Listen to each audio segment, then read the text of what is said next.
గూట్లో దీపం నోట్లో ముద్ద అనే నానుడి మీరందరూ వినే ఉంటారు కదా.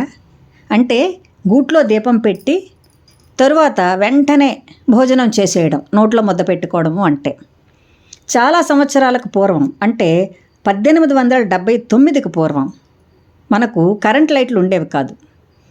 ఇంట్లో నూనెతో కిరోసిన్తో అందరూ దీపాలు పెట్టుకునేవారు ఇళ్లలో. కొంచెం నిష్ఠాగరిష్ఠులు, బాగా పూజలు చేసుకునేవారు, 2 పూటలా దీపారాధన చేసుకునేవాళ్ళు ప్రదోషకాలంలోనే, అంటే సాయంకాలం సూర్యాస్తమయానికి ముందే దీపాలు పెట్టేసుకొని దీపారాధన చేసేసుకునేవారు.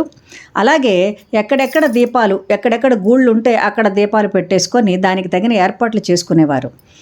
గూళ్ళు అనేటటువంటివి మనం ఇప్పుడు ఏర్పాటు చేసుకోవట్లేదు, కానీ అప్పుడు వసతి గృహాలైనా, అంటే అద్దిళ్ళైనా స్వంత ఇళ్ళైనా, ఇల్లు కట్టించేటప్పుడే గూళ్ళు ఉండేవి అక్కడ దీపాలు పెట్టుకోవడానికి, వస్తువులు పెట్టుకోవడానికి. ఇప్పట్లాగా అప్పుడు ఫర్నిచర్ అనేది ఎక్కువగా ఉండేది కాదు కాబట్టి అప్పుడు సూర్యాస్తమయానికి ముందే వంటలు చేసుకొని దీపాలు పెట్టిన వెంటనే ఇంకెందుకు చల్లారిపోతాయి కదా అని భోజనం కూడా చేసేసేవారు వాళ్ళు.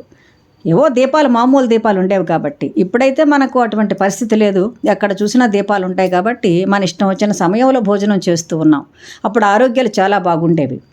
అందువల్ల గూట్లో దీపం నోట్లో ముద్ద అనేటటువంటి నానుడు వచ్చింది. గూట్లో దీపం పెట్టిన వెంటనే నోట్లో ముద్ద పెట్టేసుకునేవారు.